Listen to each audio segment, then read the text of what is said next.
Why do we think a £99 bottle of wine is a bargain after seeing the £299 one next to it? It's not a fluke, it's a strategy, and it's called price anchoring. And when used right, it can double your conversions, increase your average order value, and completely transform how your customers see your offer. In today's episode, we're breaking down how local businesses can use price anchoring online, whether you're selling products, services, or subscriptions. Welcome to the Marketing Podcast for local businesses, where we provide local businesses in the UK with practical marketing advice to help them grow.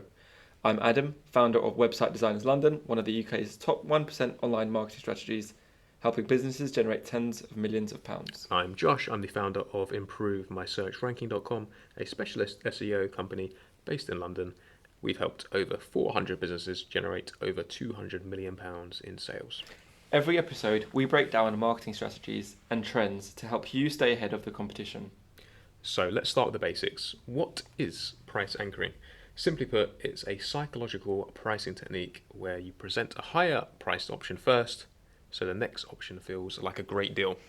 So imagine you're on a pricing page and see a £299 package right at the top. Suddenly, the £99 option feels like a steal, even if £99 was your original limit. The perception has been anchored. And this isn't just theory. Price anchoring is backed by behavioral economics and used by everyone from SaaS giants, software as a service giants like Adobe, to your local takeaway offering meal deals. Now let's think about price anchoring. Another example is you're at a restaurant and they right at the top, they have the Chateaubriand or the T-bone steak for £200 and the remaining steaks are £30. Your mind immediately goes, oh my God, who actually pays £200 for that T-bone steak when, yes, it's 500 grams, but you could get 200 grams for £20, which is significantly less, a fraction of the cost. Immediately, the £20 or the £30 becomes cheap. Mm-hmm. But in reality, £30 for a meal may not be cheap. Mm-hmm. So just another example. So why does it work so well? So online, you have a huge advantage. You control the entire pricing experience. You can choose how your packages are laid out, how they're framed, and even what order they appear in. And most people don't arrive on your website with a fixed idea of what something should cost.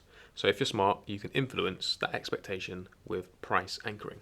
For example, let's say you're a website designer. If the first option is £4,000, then suddenly your £1,500 package, £1,500 package doesn't seem that expensive. It feels good value. So you've changed the reference point.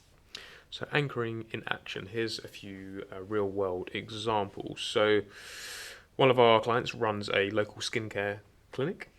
We introduced a 3-tier service menu. So VIP premium facial at £175, a mid-level facial at £99, and a basic one at £55. Before the anchoring, most people picked the cheapest option. After the anchoring, so once we repositioned the pricing on the landing page and the pricing page, the £99 option became the most popular. Side point, I suppose, on average, most people always pick the middle option. They don't want to be too cheap and they don't want to be go for the most expensive option. So this became the most popular, and that therefore increased their average revenue per customer. Amazing. The same thing with SEO. Some people offer a kind of a £5,000 a month aggressive growth package, and next to it you've got the £1,500 starter package. So the starter looks like a no-brainer, even if that's what we really wanted them to choose ultimately. Exactly. So next is, how can a local business use price anchoring?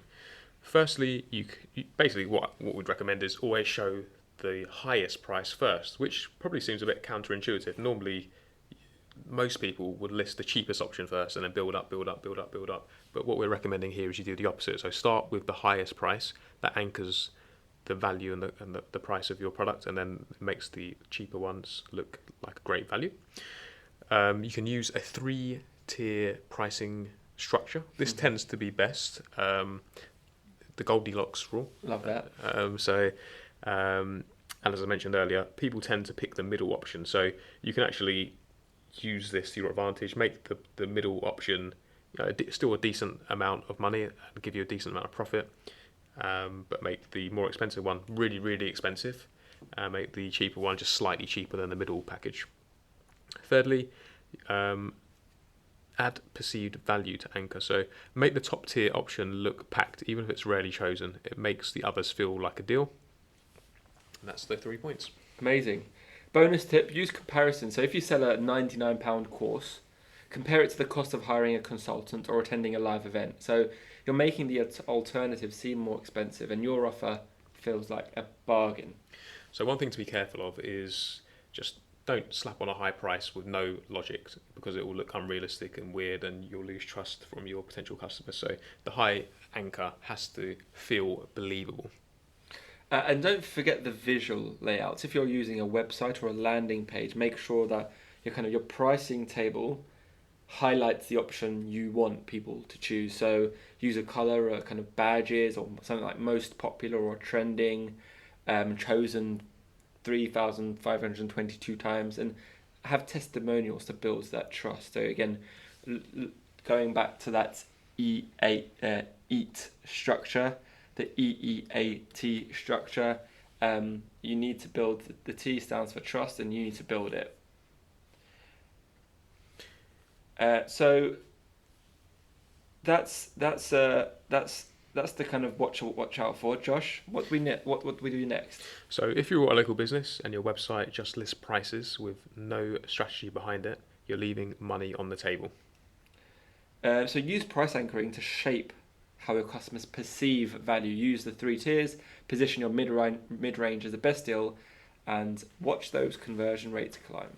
And that's it for today. If you found this helpful, make sure you subscribe and follow so you never miss an episode again. And if you're ready to take your business to the next level, we're just a message away. Thank you for tuning in. See you the next time on the Marketing Podcast for Local Businesses.